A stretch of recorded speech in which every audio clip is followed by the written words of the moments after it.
Tere, head kuulajad ja vaatajad, mina olen Birgit ja ma olen väikese kommunikatsioonispetsialist. Mul on nii hea meel, et olete jälle lülitanud ennast lapsevanema kooli lainele.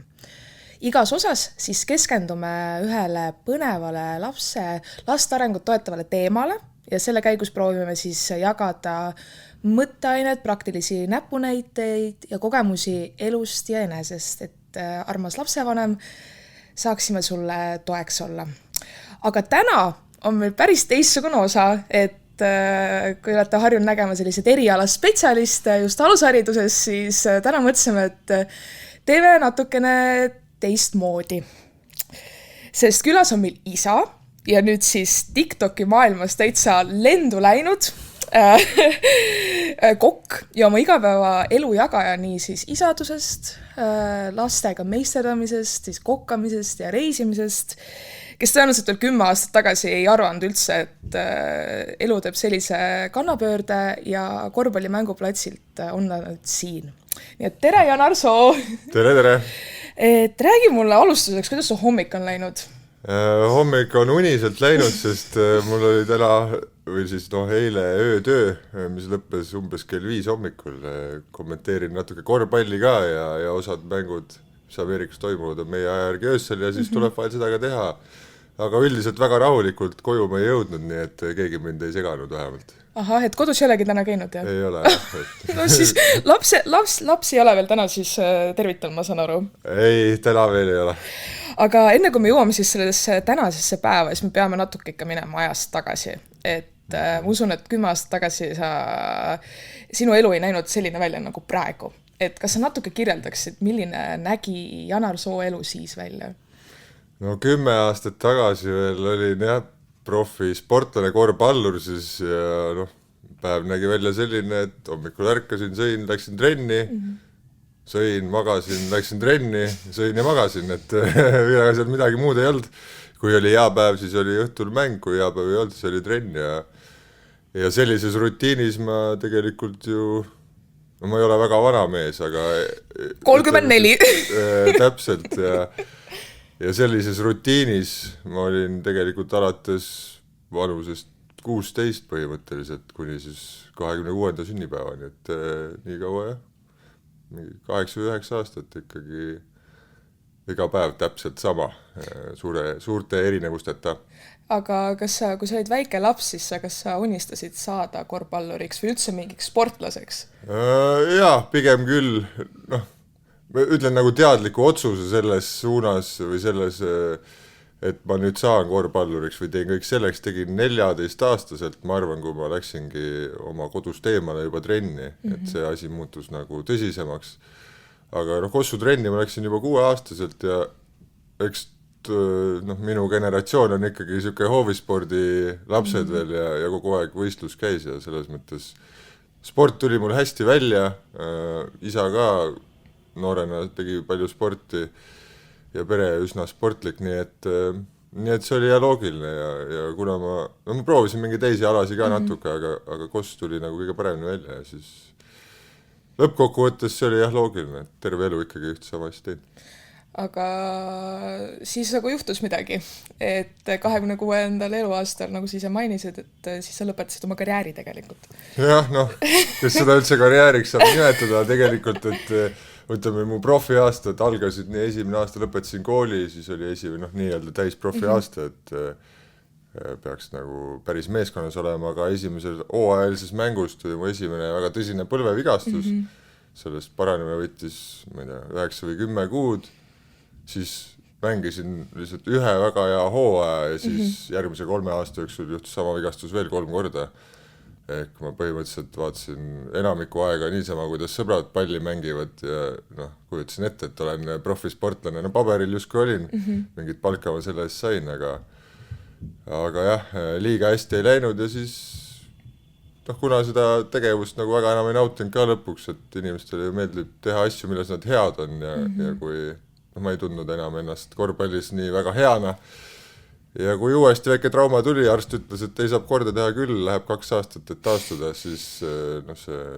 tundus lihtsalt kalkulatsioon peas selline, et 28, et nagu nullist jälle alustada,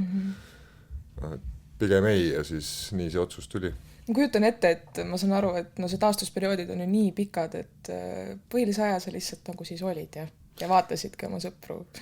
Ei no ikkagi trenni tegid nagu rohkem kui sõbrad, aga neid lõbusaid asju mitte, et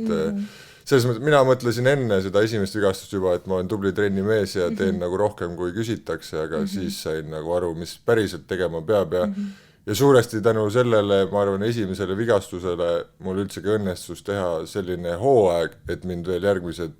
siis 5 või 6 aastat hoiti palgal nii, et ma mängisin kokku nagu 1,5 aastat, et eks ta siuke üksluine on rutiinaga sportlasena, see rutiin on mingis mõttes väga nagu turvaline asi, kus olla, väga mõnus iseenesest nendel headel päevadel on tunne ikkagi maailma parim või isegi hetkedel, et korvpallis, noh, ütleme minu karjäär ikkagi nagu tagasivaates suhteliselt õnnetukene, aga kui ma ise sellele mõtlen, siis ega meelde tulevad ainult nagu väga positiivsed hetked, need ei pea isegi olema terved mängud või hooajad, ma räägingi lihtsalt ühest korvist või mingist viskest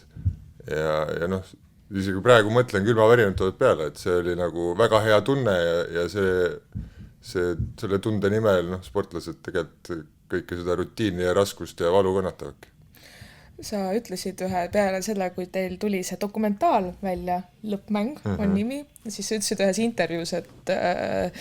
tegelikult 21. eluaastal sa tundsid, et nagu siis sa veel nautisid seda ja siis pärast seda tuli selline nagu enesepetmise aeg, kui ma nüüd nagu parafraseerin, mis sa nagu ütlesid. Et kuidas siis oli, kui see otsus lõpuks tuli, et sa pead lõpetama, et siis nii loll on küsida, aga nagu mis tunded sind valdasid või et sa ikka ütlesid, et noh. Jah, ei, no mis seal ikka valdasid, kui pisarad olid silmas ja väga kurb oli, et selles mõttes ma nagu kaotasin ju täielikult iseenda identiteedi kui sellise, sest noh, inimesed ju tutvustavad ennast nii, tere, et mina olen see ja see ja tegelen sellega. Ma olin Janar Soo, kes mängis korvpalli ja enam ei ole, et mis asi ma nagu üldse olen, ühtegi teist huvi kui sellist väga ei olnud, sest nagu ma ütlesin, siis 14-aastaselt juba otsustasin, mis ma nagu olla tahan ja sellest hetkest läks nagu kõik aur nagu sinna. Ja siuke, noh, see turvaline rutiin, millest ma just rääkisin, kadus ära, noh, ei osanudki nagu mitte midagi teha peale selle mõtte, et what if on ja et kuidas kõik oleks võinud teisiti olla ja miks mina ja ega need esimesed nädalad või kuud midagi väga toredat ei ole, ise väga palju sellest ei mäleta ja kui emalt küsida, siis tal ka nagu läheb natuke nukraks see, et sest tegelikult mis noh, ma arvan, ei ole ühelegi lapsevanemale nagu väga lihtne näha, et laps siukses seisus on, noh, natuke päästis see, et no kodus ma õnneks ei elanud, ta ei näinud ja nagu tol hetkel oli aega üksi nii-öelda nagu kassida ka, et tõmbad teki üle pea, ühtegi kohustust nagu ei ole, otseselt kohe nagu tööle minema ei pidanud ka ja sain nagu mõelda päris pikalt, aga noh, alguses jah, mõtted olid ikka suhteliselt kehvakesed ja tuli päris kaua nagu seal põhjas nagu aega veeta, aga lõpuks mingil hetkel see natuke hakkas üle minema. Tuli hiljem tagasi, aga vahepeal elus juhtusid teised toredad asjad ja siis läks tähelepanu sinna. Aga kuidas sa siis, või mida sa leidsid endale uut, et sa ütlesid, et sa kaotasid oma identiteedi nii-öelda ära, et mida sa leidsid enda jaoks? Ei no, ma lihtsalt hakkasin, siis ma kasutan ja siiamaani kasutan välistamismeetodit, kuna ma tõesti, ma siiamaani ei tea ju, noh, mis asi see siis on, mis lõpuks mind, no ma ei usu, et sport on nagu hästi tugev narkootikum, nagu vähemalt minu jaoks, et see pakub hullu kaifi ja sa jääd sellest räigelt sõltuvusse ja sa otsid, vähemalt mina otsin nagu seda sama tunnet teistest aladest ja siis ma hakkasin proovima, noh, ma olen igasuguseid asju teinud ehituses, IT-valdkonnas, noh, Coca-Cooli läksin, eks toitumisnõustajaks õppisin, tegingi Raplas mingi cateringi asju, noh, vahepeal korraldasin Euroopa meistrivõistlusi korvpallis täiesti nagu suvaliselt ja siis järk-järgult nagu on vähemalt praeguseks jäänud sõelale kõik korvpalliga seonduv ja kõik, mis on seotud nagu kokandusega, et need kaks asja mulle nagu meeldivad ja kuidagi, aga seda identiteeti või sellist ma ei oska ikka ennast nagu kirjeldada, et mis asi ma siis olen, ma lihtsalt olengi, no isa ja niisama mingi möllumees. Niisama TikTokis kokk, mulle meeldib siin niimoodi kutsuda, sest sa tõesti teed nii palju kokandusvideoid, millesse me sukeldume natuke hiljem. Aga tänaseks oled ka ju 2 ägeda lapse isa. Jah, nii on, jah. Ja kas sa said ka viljaldada siis sellist vanema hoolduspuhkust? No mul kestab see siiamaani põhimõtteliselt, et meil jah, pean väga siin abikaasat ka tänama, et esiteks ta on oma karjääri paremini valinud, vigastused teda nagu ei sega, talle ta töö meeldib ja see võimaldab ka perioode, kus mina saangi olla täiskohaga koduperemees ka ja nii-öelda proovida siis oma hobidest mingisugust elatist teha, mis tundub, et nüüd siin lõpuks hakkab nagu hoogu ka võtma. See on ka oskus ju, tegelikult. No, aga see on see selline jonn, mis aitas mind võib-olla nendest 4 raskest põlvavigastusest tagasi. Võib-olla see on ka Eesti rekord muideks, et ükski sportlane nii palju pole seda vigastust läbi teinud, vähemalt Eestis mitte. Et see sama jonn nagu, kuidas ma ütlen, ma ei ole kunagi suutnud endale õigustada teha nagu ka tavatööd raha pärast, et mingis mõttes ongi tänu abikaasele, ma ei ole ka olukorras, kus ma peaks tegema seda raha pärast ja see on nagu 2 teraga mõõk natuke, ühest küljest ma saangi seda välistusmeetodit kasutada ja proovida, teisest küljest nagu mõnes mõttes on raske ennast rasketest hetkedest läbi suruda ja igas uues asjas, mis ette võtad, on need rasked hetked, sest ega jällegi, et me naudime neid asju, milles me head oleme, aga kui sa mingi uue asja ette võtad, siis sa selles ei ole hea ja kui sa näiteks spordis oled kuhugi tasemele jõudnud, sa justkui nagu harjud ära sellega, et sa ju oskadki kõike, sest sport on üks raskemaid asju, milles nagu läbi lüüa, et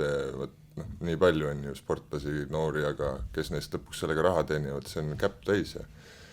ja tol hetkel muidugi ise ei osanud seda niimoodi mõelda, võib-olla see oleks aidanud nagu rõõmsam olla nende viimase 5 aasta jooksul ka, aga tänaseks see on küll. Sa tegelikult ju lõpetasid päris noorelt oma karjääri ära. Ma ei tea, muidugi ma ei ole korvpallispetsialist, ma ei tea, mis see tipp nagu vanus on, et... Ei, ma öeldakse, et 28-32 on nagu korvpalluri parima tead, et sinna ma ei jõudnudki ja selles mõttes, natuke on väga kahju jah, aga mis sa teed, et tulevad uued väljakutsed ja toredad lapsed ja... Kuidas siis su abikaasa suhtub sellesse, et sa oled selline välistamismeetodi inimene? Laseb sul olla, jah? Ega mis selles mõttes on ju tore, kui tuleb koju, alati on söök laual, lapsed on hoolitsetud ja selles mõttes mõnikord on tolm ka võetud, et poes tema käima ei pea ja nende asjadega tegelema ei pea, et tal ei ole selle vastu siiani midagi, eks ta loodab, et ühel hetkel nagu võtab mingi minu tegevus ka piisava hoo sisse, et vajadusel saab temaga koormust vähendada, aga ütlen, et tal on minu meelest maailma parim töö, tema töö on panna inimesi naeratama, et hambarst. Täpselt nii, et mina ei tea, kas ta tahab seda koormust lähiajal vähendada või võib-olla pigem mitte. Aga ikkagi tänapäeva maailm on natuke rohkem muutunud ja on tavalisem, et isad on kodusemad. Aga kas sinu jaoks see tuli nagu loomulikult või nagu see on täiesti nagu, et sa oled nagu selline kodusem isa, see on sinu jaoks normaalne? No jaa, ei, ta on normaalne jaa, aga eks mingid hetked ikka on, ma ütlesin ka, et selle vaimse tervisega mingitel hetkedel natuke nagu raskusi oli ja nendel hetkedel ega see mõte sellest, et sa oledki nagu koduperemees, nagu kõige toredam ei ole just selle sama mingi nõukogude aja stigma pärast, et mees on ikka mees, aga ei, selles nagu tänaseks küll ma väga naudin seda, et mul on selline võimalus oma lastega nii tugev side ehitada ja see, ma arvan, on tegelikult iga isa unistus võiks olla. Jah, et sa nagu näitad ka teistele isadele, et täiesti lahe on ju niimoodi kodus olla. Jah, eks kindlasti on väga palju, kes ei nõustu sellega mehi ja kellel on mingisugused ambitsioonid, aga mingis mõttes ma nagu midagi suutsin selle lühikese kossukarjääriga teha ka, et ma päris mingi kelgunöör ka ei ole, et võib-olla selles mõttes nagu rahuliku südamega saan küll seda aega nautida. Aga milline näeb siis teie tavaline päev kodus välja? No kõige, ütleme 4 päeva nädalast üldiselt on nii, et et noh, hommikul viin lapsed lasteaeda ja siis teengi mingit toiduvideo seal vahepeal valmis, käin ise trennis ja siis lõunast lähen lastele juba järgi. Ja siis, et nad tulevad lõunast koju juba, jah? Jah, nad ei ole väga lasteaias maganud, sest mul vanem tüdruk 6, ta ei olegi kunagi lõunat põhimõtteliselt maganud, tal on väga selline kõrge energia kuskilt tulnud, ärkab esimesena, läheb viimasena meie kodus magama, ise on nagu kõige aktiivsem. Ja siis ega ma ausalt ütlen, meil lasteaeg praegu, meil on asenduspind ja mulle väga ei meeldi need ruumid seal ja see magamiskorraldus ja mulle endale meeldib ka aeg-ajalt lõunauinakut teha, väga tore, kui poiss ka kaisus on, siis on uni parem, et siis tuleme koju, no kui õnnestub lõunauinak teha, siis teeme, kui ei õnnestu, siis tegeleme mingite asjadega, kui mul hea hoog sees on, teen neile mingeid mänge, kui nii hoog ei ole, eks siis mängime oma mänguasjadega, mis meil olemas on, viimasel ajal mingid kabed ja Uno kaardid ja mingid sellised, nüüd olen 4 ja 6 aastased, juba endale ka põnevad mängud, et päris ainult nukud ja mingisugused autoveeretamist ei ole. Ja nii me siis kulgeme, kui lastel on mingid trennid, käime seal, ja õhtul tuleb ema koju ja siis oleme nagu üks pere natuke aega ja siis magama ja sööma. Umbes nii ta läheb, et minu nagu roll lõpeb umbes kell 8 ära, et magama paneku osa on abikaasale, et eks tal on ka ja lastel vaja emaga koos olla ja seal siis püüan ennast eemale hoida, eks mingil hetkel see keeruline oli, aga jah, nüüd mitte just väga ammu, aga olengi nagu aru saanud, et see ei ole nagu minu, ütleme, mingi halb tegemine, et lapsed tahavadki emaga nagu magama minna, sest ema ongi vähem kodus ja see on üsna loogiline jällegi asi, millega mingi hetk nagu vist tuska valmistas, aga jah, täna enam mitte. Aga kui sa oled täheldanud, kas just enne rääkisid selle kvaliteetajast ka oma lastega, et kuidas teie nagu side oma vahel on, et kuna tõesti sa ju veedad nendega üpriski palju aega, rohkem kui inimesed, kes käivad kogu aeg tööl on ju, ja lõpuks õhtul kohtuvad. Ma arvan, et side on hea ja läheb aasta-aastalt paremaks, kui jällegi taandub tagasi kõik ju minule endale, et siin ütleme nii, et mina oma nagu selle kossu kurbuse, siis ütleme nii, sellega nagu päriselt hakkasin tegelema alles ju nüüd siis äkki 2 ja natuke peale aastaid tagasi, kus päriselt läksin nagu arsti juurde, sest tuju oli väga pahaks läinud ja pärast seda, kui ma asjaga tegelema hakkasin, siis sisuliselt nagu iga päevaga on side paremaks läinud ja täna on nagu ikkagi ma hindaks väga hea, huvitaval kombel on nagu tüdrukuga isegi, ma tunnen tugevamaks ja side viimasel ajal läinud, aga eks ta natuke vanem ka, talle ka pakuvad huvi võib-olla täna juba sellised asjad, mis mulle rohkem huvi pakuvad ja on lihtsam. Aga üldkokkuvõttes side on väga tugev, selles mõttes, üli hea meel on. Aga see on huvitav, et sa mainisid et sa 2 aastat tagasi läksid arsti juurde, et kas sa siis tundsid, et enne seda sa nagu justku olid seal kodus olemas, aga mitte nagu päriselt oma täieliku nagu kohalolekuga või mis nagu sa selle all mõtlesid? Ei, nagu ma arsti juurde läksin selleks, et mul nagu päriselt oligi mingi paar nädalat nagu sükest nagu tugevat depressiooni juba peal olnud, kus ei saanudki teki alt nagu välja, mõtlesidki, kui mõttetu vend sa oled, halb isa, millegagi hakkama ei saa, mis iganes nagu samas unistasin sellest, et lapsed tuleks ja siis ütleks, et issi mängime, aga kui see olukord oli, siis ma nagu ei suutnud ennast kokku võtta, et seda teha. Ja kui seal 20, pärast seda kossukarjääri lõppu ma ütlesingi, et oligi aega nagu kassida, kedagi see väga ei mõjutanud on ja siis nüüd enam nagu ei saanud, sest ma nägin, et see mõjutab päris tugevalt nii laste kui nagu käitumis, kui üldse peredünaamikat ja viimane asi, millega siis nagu riskida on ikkagi see pere, mis meil on õnnestunud abikaasa kahe peale luua, et siis ei jäänki muud üle, kui pidi arstile helistama, aga ega see lihtne kõne ka polnud, sest mingisugune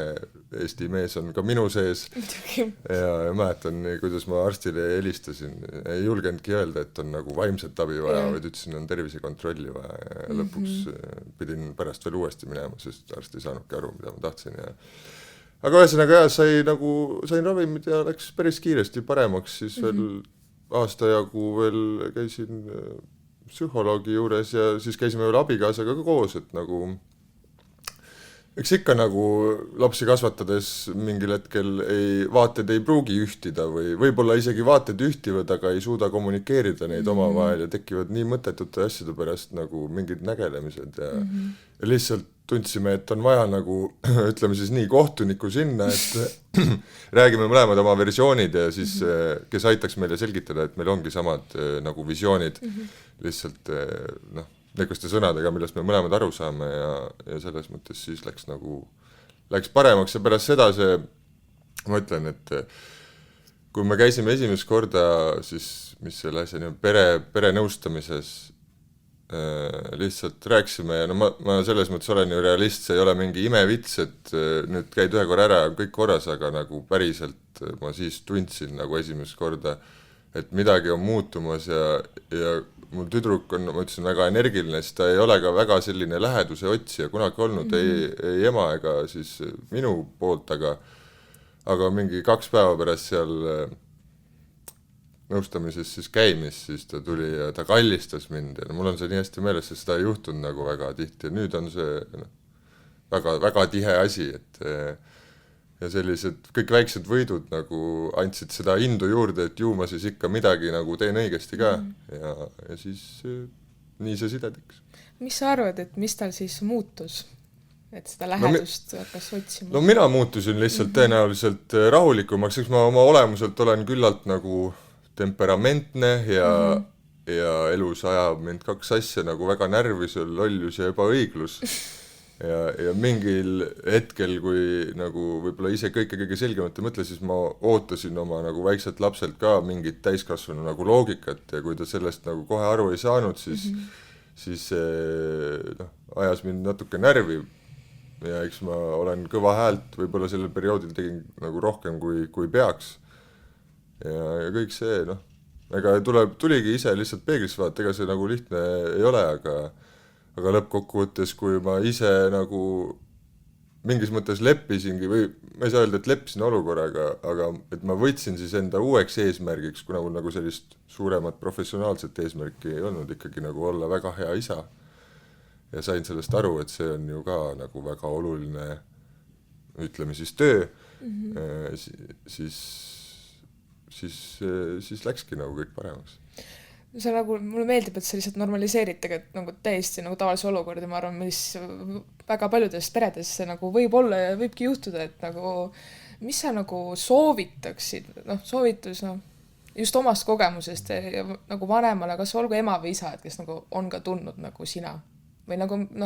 vaimselt just.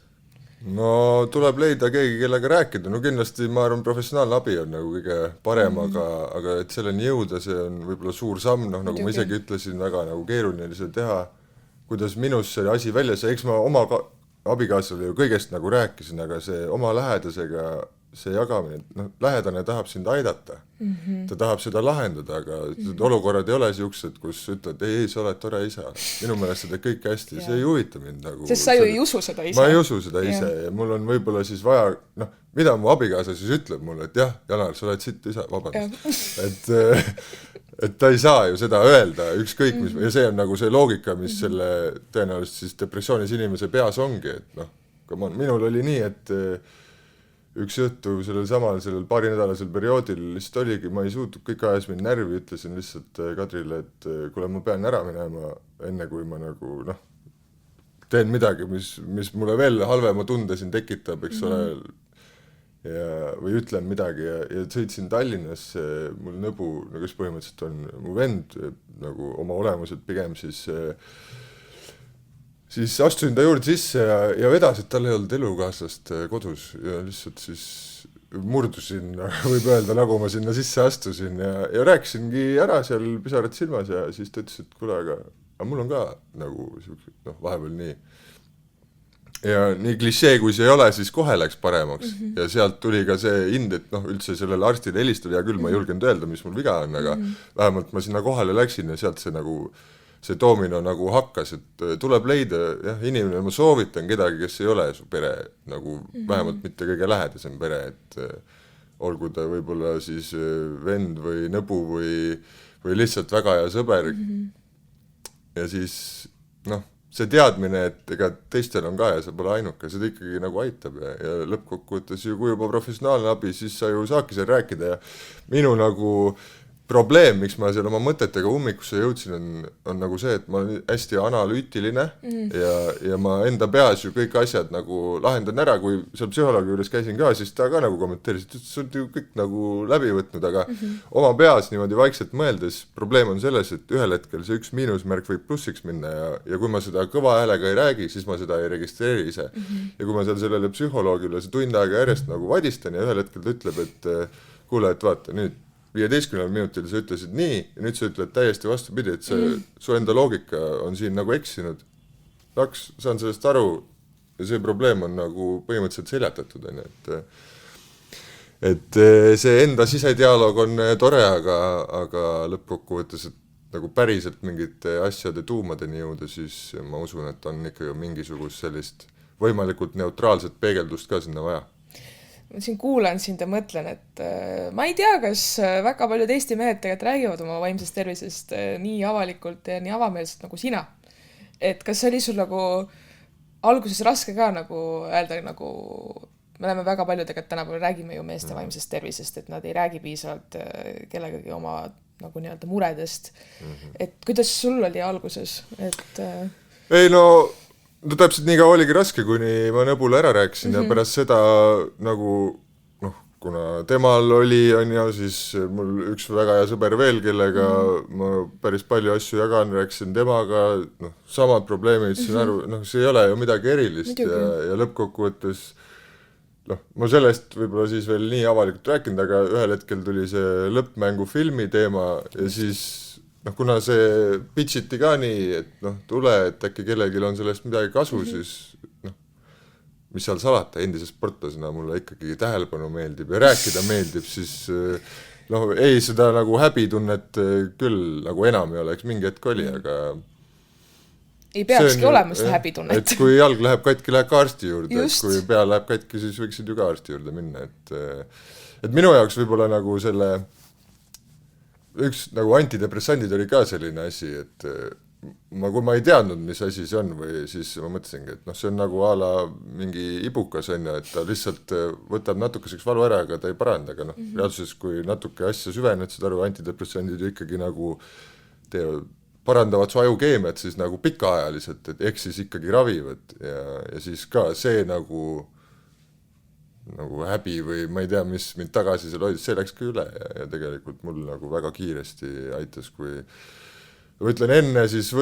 antidepressantide võtmist nagu päevas ikkagi 2-3 korda fantaseerisin kindlasti maailmast, kus nagu mind ei oleks ja kujutasin ette, et mis siis nagu oleks. Küll mitte, noh, ma ei ole kunagi mõelnud, et nagu ise endale midagi teeks, sest mul lihtsalt on liiga nagu äge pere ja ma ei ole nagu nõus neile niimoodi tegema, et aga eks seda nagu fantaseerimist ja nagu endale põhjendamist, et miks siis ilma sinuta parem oli nagu hirmus palju, siis paar päeva ja noh, kindlasti seal oma nagu placebo efekti mõju ka, ma tahtsin, et see ju toimiks ja ma olin suht nagu viimases hädas ka ja minu puhul toimis ja väga hästi ja väga kiirelt, et noh, milleks ma ei saa sellest häbist aru rääkida milleski, mis sind on aidanud, et tõenäosus on, et aitab kedagi teist ka selline asi. Äkki kui keegi kuulab ja just keegi isa kuulab, siis äkki see just julgustab ka neid rääkima. No ma loodan küll.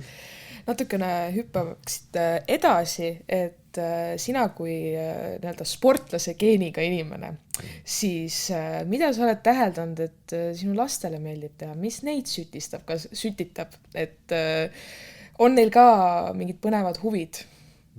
No võita meeldib eelkõige. Võita, kas see on sinult tulnud? Võimalik, on tulnud minult, aga mina olen ka selle kuskilt saanud, et noh, mul on endal raske, mängimegi seal kabet või mis iganes Uno kaarte, siis on raske ikkagi nagu natuke kaotada ja ega ma ei ole see tüüp, kes laseks väga tihti oma lastel lihtsalt võidu pärast võita, et noh, nüüd ma olen seda hakanud lihtsalt rohkem tegema, sest ma näen, kui oluline neile see võit on ja kui valus see kaotus on. Ma üritan nüüd nagu samm-sammult neile nagu õpetada, et kõik ei pea võitma alati, võita peab tahtma, aga peab oskama kaotada, see on väga keeruline 4. vanuses nagu teha. Aga ei, tüdruk on väga tantsuhimuline ja siukene, talle väga meeldib joonistada. Siuke loominguline pigem või? Jaa, väga loominguline, aga noh, väga sportlik ka selles mõttes, et noorest peale peegli ees nagu kasvanud ja seal oma trikke teinud ja me üsna varakult panime ripprõngat, mida soovitan kõigil lapsevanematel teha, kellel on võimalus koju ripprõngat panna. Ta on seal rippunud alates mingi 3. eluaastast ja täna 6-aastane tüdruk tõmbab 6-7 lõuatõmmet nagu hüppab saltosi, teeb pundirattaid nagu mingi 100 tükki järjest, et noh, kadedaks teeb natukene. Et tema on jah selline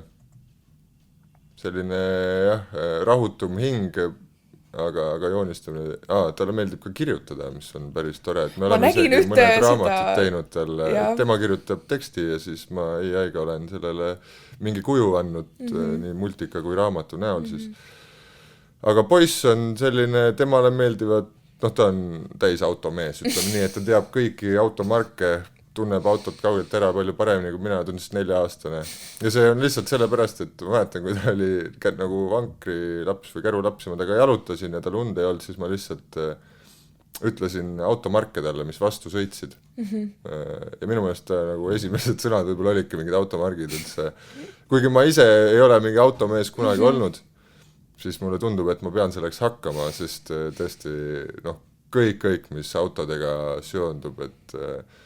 on tema teema. Ja Legod, noh, üsna nagu tavalised sellised poiste huvid tal, võib-olla temale nii väga seda, vähemalt praegu tundub seda spordi nagu himu veel sees ei ole nii väga, aga noh, eks ta õe pealt õpib ja ega kaotada talle ikkagi ei meeldi. Ja praegune tema täielik obsession on Uno kaardid, päevas mingi 75 mängu kindlalt.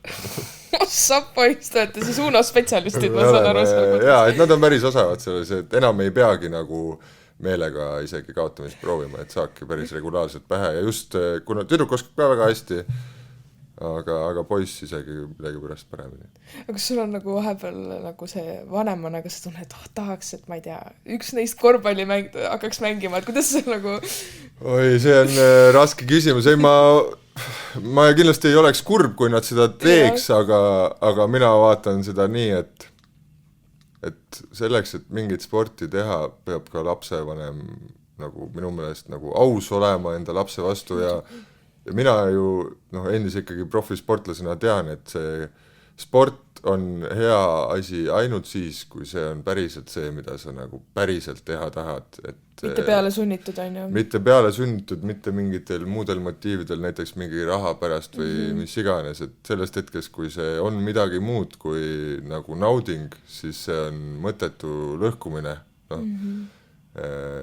Ma olen täna 34, tõenäoliselt 10 aasta jooksul mul on uut põlve vaja, et ei ole nagu selles mõttes väga, väga lahe perspektiiv.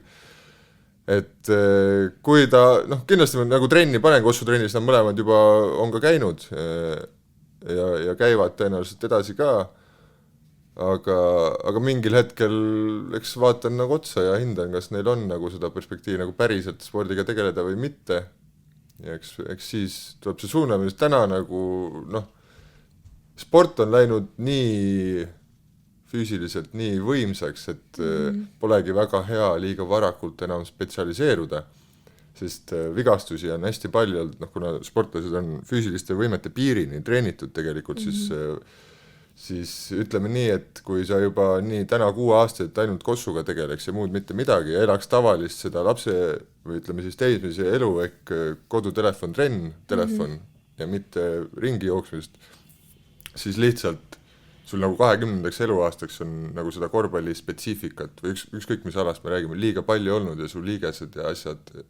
võivad nagu mitte vastu pidada sellele kogu koormusele. Et vanasti meie kõiki neid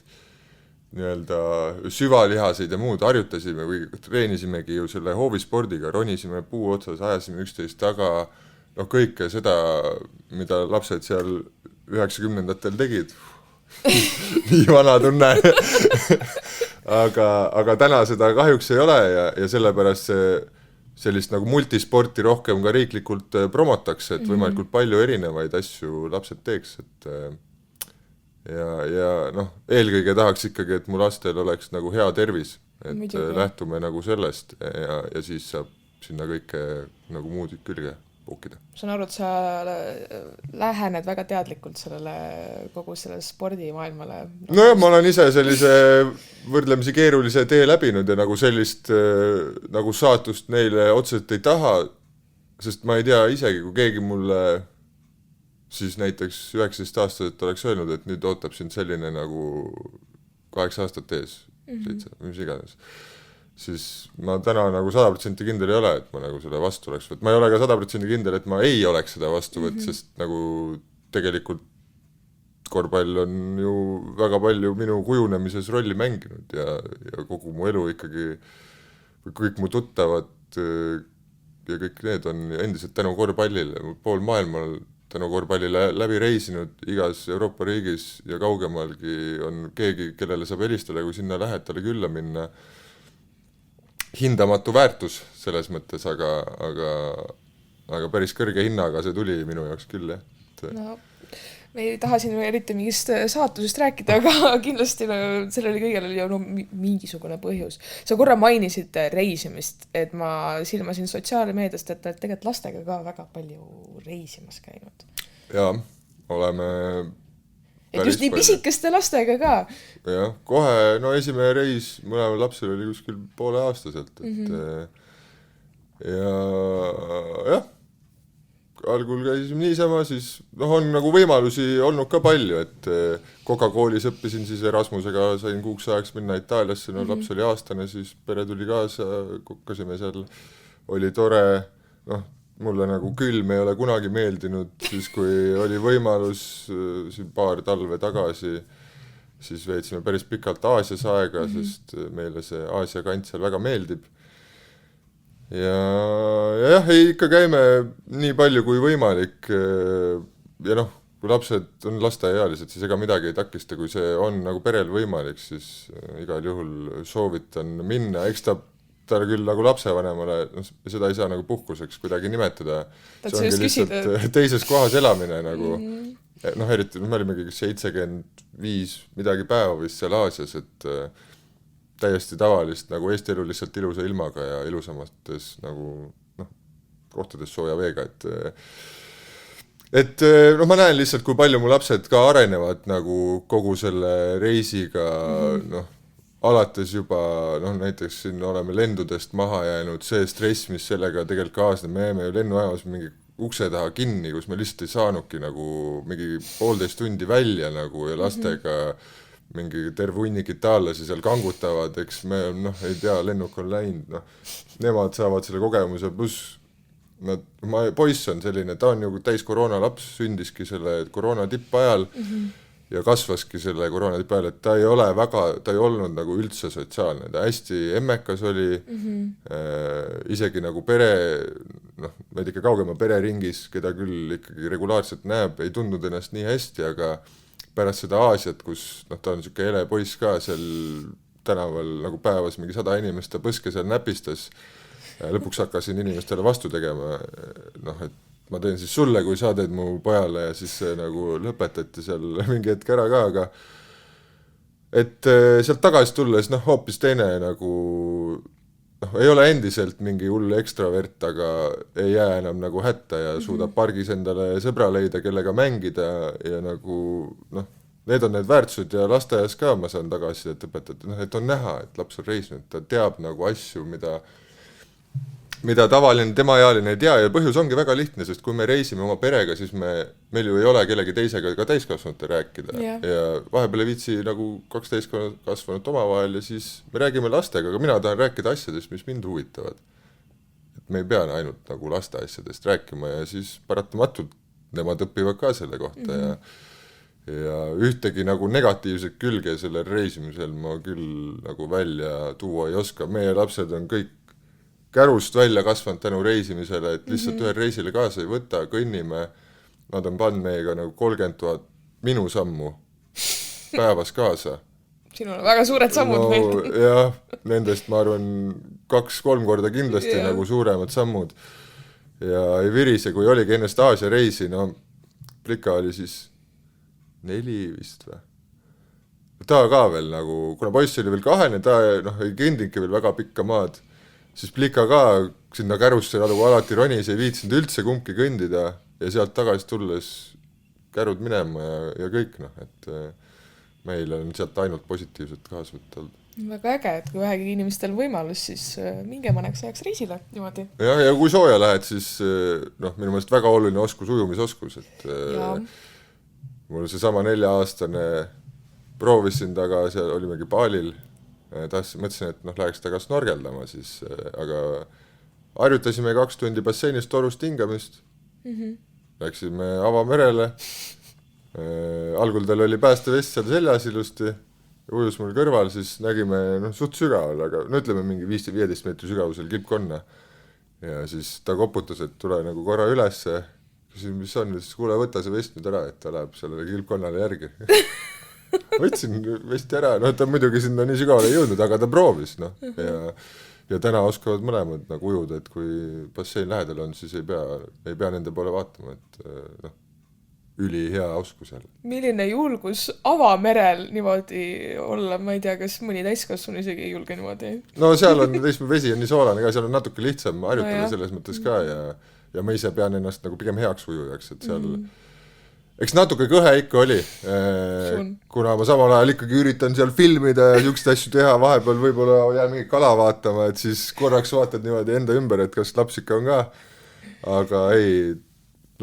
jälle nagu ülilahe on mõelda selle peale, et ja tegelikult on ülilahe see, et need ju kasvavad ja saab aina rohkem sellised lahedaid asju teha ja juba ei jõua ära oodata nagu järgmist reisi, kuhu nagu hullama nendega minna. Vaata, kui palju kogemusi sa tegelikult jagad nendega, sellised täpselt, väga ägedaid. Mina oma lapsepõlves niimoodi perega ei käinud ühelgi reisil, ma sain küll tänu korvpallile palju reisida, eks need on ikka täitsa teissugused ja ma mäletan, et ma alati nagu mõtlesin, et see tundub väga tore ja kuna see võimalus nüüd on, siis tõesti meil on kuidagi vedanud abikaasega, et väga sarnased nagu maailmavaated ja väärtushinnangud ja meil ei ole ka kahju nagu mingist igapäeva luksusest selle väga ägeda reisi nimel nagu loobuda, et ei ole vaja meil mingeid uhkeid autosi või kuldseid käekellasi, et meil on vaja pikki reise soojadesse kohtadesse. Äge. Me peame seal lõpetuseks ikkagist rääkima su TikToki kuulsusest või sa teed seal ikka väga palju koka videoid. Ma just eile vaatasin üle, et peaaegu kõikidel on üle 10 000 vaatamisel. Mõnel palju rohkem. Et kuidas sa sinna maailma sattusid? Ma saan aru, et sa oled Koka koolis ka käinud. Ja mul on täitsa Koka kutse ametlikult olemas. Et ei ole seal niisama ise hakkaja? Ei, seda mitte. Olen seda õppinud ja kuidas tegi, jällegi tuleme jälle sinna, et tähelepanu mulle meeldib, eks ole, siis ühel hetkel oligi suvel, kui see lõppmängu asi nagu tuli, et või siuke film hakkab nagu tulema või hakatakse tegema, siis mõtlesin, et ja küll, et see TikTok tegelikult tundub nagu huvitav, mulle videoid on kogu aeg meeldinud nagu teha oma reisideski ja muudest asjadest, lastega mängimisest ja kõigest. Ja elus süüa ma teen iga päev ja ma nägin nagu teisi sisuloojaid, kes mulle tundusid, et võiks juba, või tundub nagu nad teenivad raha sellega, et miks mitte proovida, aga ma päris alguses nagu Koka videod ei teinud, tegin lihtsalt mingi igapäeva. Ja sul olid igapäeva videod, ma scrollisin päris alla sinna. Et ma ei tea, ma kuskil äkki mingi oktoobris või novembris nagu sain aru, et need Koka videod on see, mis nagu minu puhul toimib ja seda ei ole mul nagu raske teha, sest iga päev ma tahan süüa nagu nii. Just. Ja siis ma lihtsalt hakkasin tegema ja nagu kohe hakkas inimestele meeldima, see muidugi, mulle meeldib teha asju, milles ma tunnen, et ma olen hea, selles tundub, et vähemalt teised arvavad, et ma olen hea. Ja siis niideselt läks, suht kiiresti tulid mingisugused esimesed koostööd ka, mis näitasid, et nagu päriselt ongi võimalik sellega raha teenida. ja täna ikkagi püüan iga päev mingi retsepti moodi asja sinna postitada, et noh, see on ühest küljest tore, saab tähelepanu, teisest küljest väga tore, et see on iga päev erinevat toitu süüa sisuliselt. Et noh, see on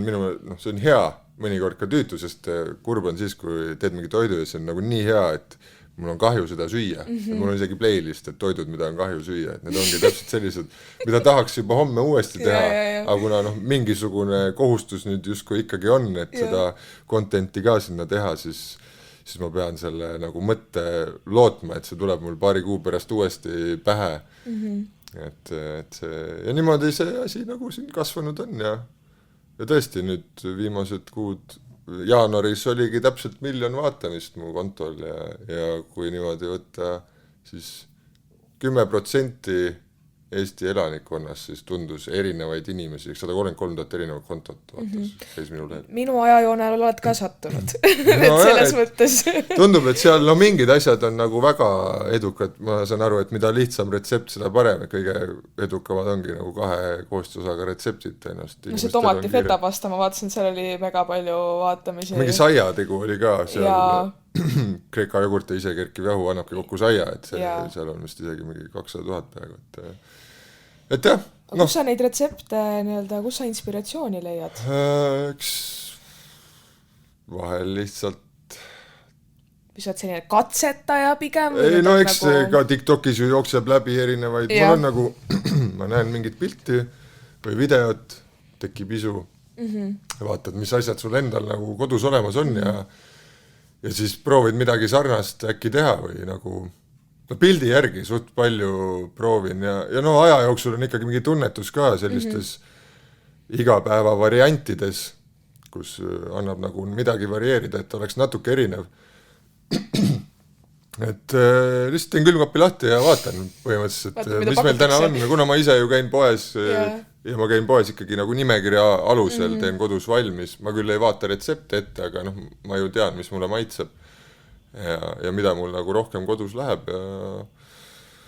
ja eks ta ole selline interneti inspiratsioon ja enda nagu pea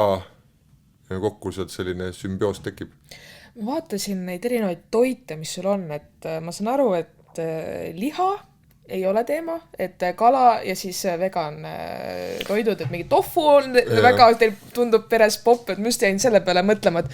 kuidas selle lapsed ja oled saanud nii palju huvitavaid tooraineid sööma? Ega siis lapsed päris kõike ei söö, mis me teeme. Tofu neile muidugi väga maitseb. Ega,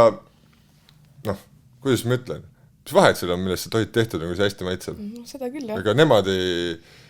selles mõttes, okei, nüüd nad sellest liha asjast veits hakkavad aru saama, nad ise ka nagu väga ei taha seda süüa, kuigi me neid nagu selles mõttes väljaspool kodu ei piira. Kodus lihtsalt ei ole liha, tahavad mingi oskupoest ja tehku, neil on taskuraha olemas, praadida nad oskavad, et kui raske see siis ikka on. Aga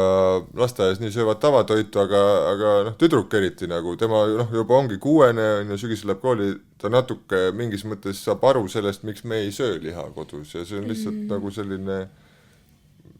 mul on lihtsalt kahju loomadest ja kogu muusika, mul ei ole liha vastu midagi, mul ei ole lihasööjate vastu midagi, üks nagu, ma ei ole kunagi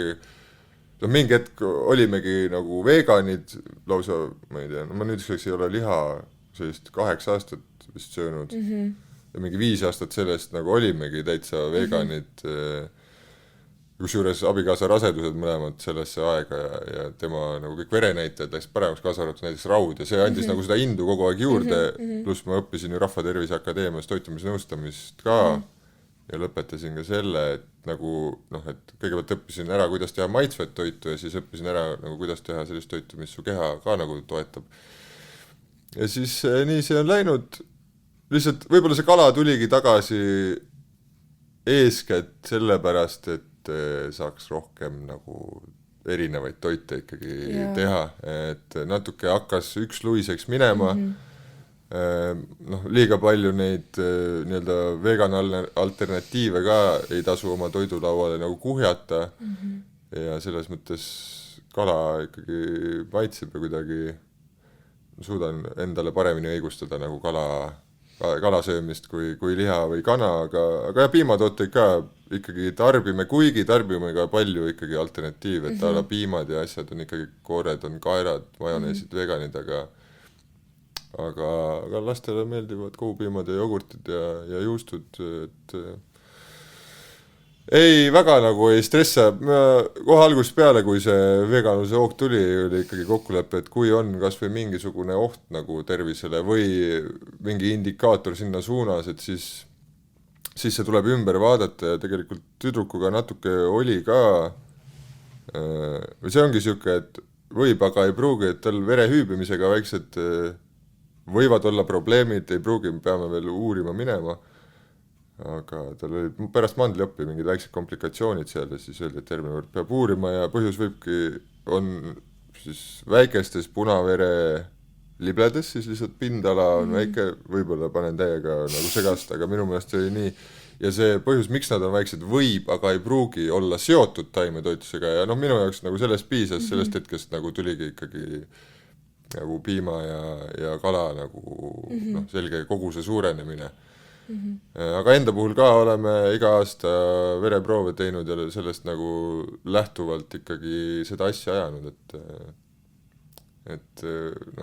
eks see veganlusel selline halb maik just sellepärast ongi juures, et ega enamik inimesi seda ei tee nagu läbimõeldult ja targalt, vaid lihtsalt jätame nagu pooled asjad ära, ärme seda millegagi asenda, siis on äge, ei, see lõpeb väga kurvalt tõenäoliselt, et jah, meil nagu see asi toimib, ei ole seda lihaisu ka, saab asendada, mingi hetk õppisin jahust ka liha tegema, et saab hakkama. Alati saab hakkama. Ma lihtsalt jäin ise selle peale praegu mõtlema, et kas on nagu mingeid tooraineid olnud, mis näiteks lastele alguses üldse nagu ei meeldinud, aga nüüd on vaikselt hakanud meeldima, et mu küsimus on selles, et kuidas sa julgustad nagu proovima nendega koos neid erinevaid maitseid. Prantsuse stiil. Et kui ei maitse, siis järelikult oled vähe proovinud, proovi järgmine kord uuesti. Et tegelikult kui ma teen ikkagi mingit sellist, ütleme väga, kas või mingit Aasia toitu ikkagi, ütleme nii, et kus on sellised eripärased maitsed, võib-olla nende igapäeva lasteaiatoidust erinevad, et ega ma siis lastele teen eraldi toidu ka, ma palun, et nad maitseks ja kui võimalik, siis kirjeldaks, et mis neile siis ei maitse. Ega väga tihti sealt nagu mingit head kirjeldust tule, aga mõnikord tuleb ja eks ma siis proovin, kui võimalik seda modifitseerida järgmine kord ja mingi perioodi tagant proovib uuesti ja üldiselt on nii, et lastega, kui nad selle on nõus juba nagu suhu panema, siis nagu pigem neile nagu maitseb, neil on mingi see mentaalne plokk enne, et see on midagi täiesti uut, ma ei tea, kas ma tänan, et minu lastel on nii, eriti tüdrukuga poiss on selline, keda on võimalik toiduga väga lihtsalt ära osta, et talle läheb suht kõik ja ta on väga sellise spetsiifilise maitsega, talle meeldib näiteks chili väga, et seda paneb endale ise igale poole ja kuidagi talle need Aasia maitsed sobivad, tüdruk rohkem selline Eesti klassikalise kördi peal,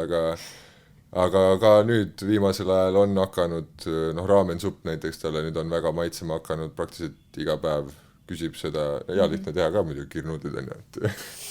mis mul selle vastu saab olla. Ja tähtis võib-olla, mida peab silmas pidama, on, et sundida ikkagi ei tasu midagi proovima, kui ei taha, siis taha, mingit toidutraumat vaja ei ole, alati mul on nagu hea rääkida, aga mul on aega ja mulle meeldib süüa teha ja mul ei olegi probleemi teha ka nagu 3 toitu nagu korraga, poiss tahab ühte, tüdruk tahab teist ja meie abikaasaga tahame üldse 3, on ju, et seal siis ikka teen 3 toitu, mulle ju meeldib ja kõik saavad seda, mis tahavad, sest eelkõige ikkagi laste vanematena peame me vastutama selle eest, et lastel oleks kõik eluks vajalikud toitained olemas ja nii on, seda tuleb teha, et eks ta mõnikord on tüütu ka, aga lapsed üldiselt ju ennast nälga ei jäta ka, et kui nad isegi ei taha ja tundub, et nad midagi ei söö ja mõnikord ka, poiss ma ütlesin, et saab toiduga ära osta, aga teinekord on 2 päeva, kus ta nagu ei puutugi oma toitu üldse, et mingi väikse ampsu pudrust on ja ei taha 3 päeva üldse hommikusööki ja siis järgmised nädal aega nagu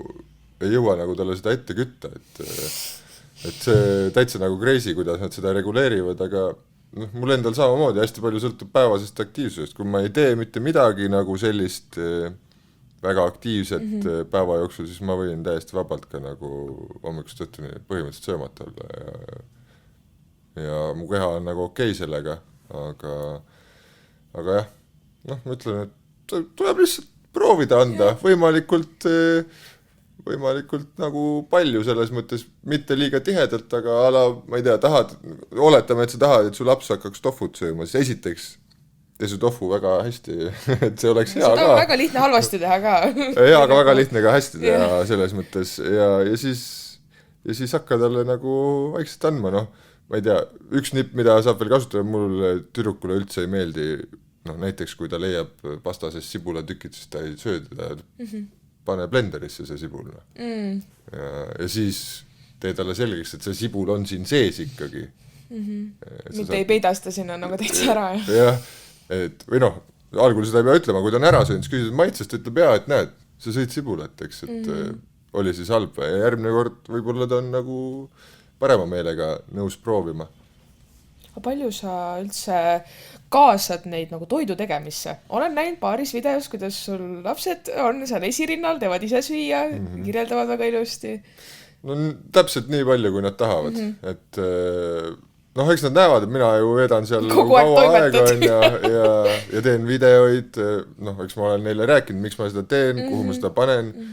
ja siis nad on ise mulle öelnud, et kuule, nad tahavad nüüd, et ma teeks neist video, et midagi tahavad süüa teha ja siis teeme, et teinekord, noh, väga tihe ei ole see, kus nad nagu algusest lõpuni ikkagi toidu juures kaasas on, aga mingeid, noh, tulevad oma tegemistelt korra, vaatad, et ma toimetan, et noh, et nad tahavad aidata, lasen neil seal midagi panni peal segada või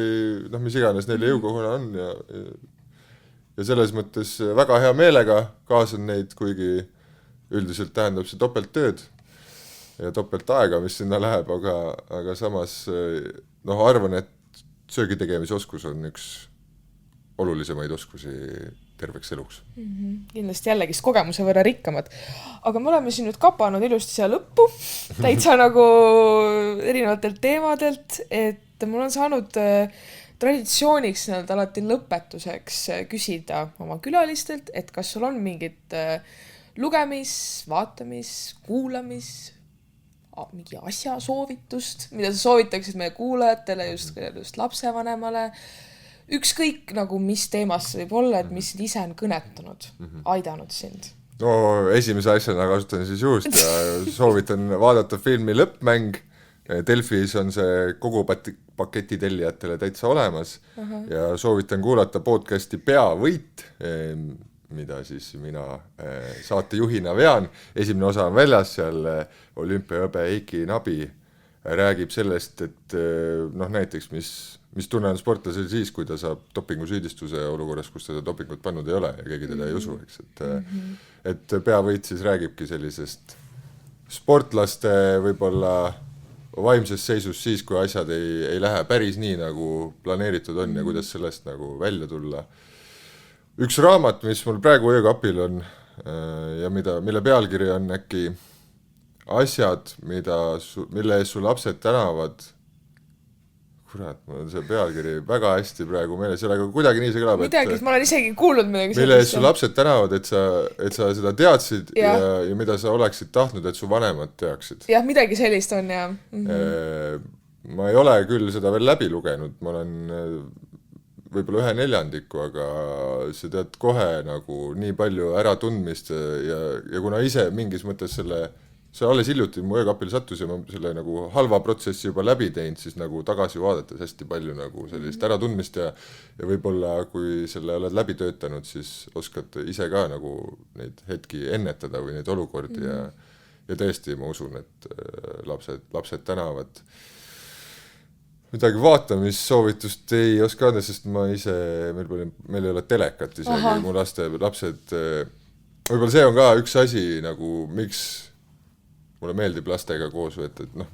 ma olengi olukorras, kus mul on muidu igav, et mul telekas ei käi ja siis ma saan ja mu lapsed ka seda ei vaata, et see paneb ka mind sundolukorda, et ma pean nendega tegelema, ma ei saa lihtsalt telekat käima panna keset päeva. sest seda ei ole. Ma saan aru, et te peletate siis koos igavust, mis on väga suur loovuse allikas tegelikult. Pigem küll jah, ja mulle nagu, kuna ma hästi varakult kossuga tegelema hakkasin ja midagi muud ei proovinud, aga ma olen nagu avastanud, mulle hästi meeldib oma kätega midagi teha, söögi tegemine on ju ka üks kunstivorm, nagu ka oli ju korvpall, tegelikult on kunst, on ju, et keegi täpselt nii ei tee kui mina, väga meeldis, aga ma ei ole nagu sellis nagu päris kunstis väga osav, ma ei oska joonistada, ma ei oska, ma ei tea, ehitada, skulptuure ei oska teha, aga mida ma oskan nokitseda. Ja mulle väga meeldib nokitseda mingi, internet on täis igasugu sellistest kodustest vahenditest tehtud mänge ja me oleme nagu hästi palju neid mängid ja lapsed on alati nagu ülisillas, nad ütlevad, issi, tee meile jälle mingi mäng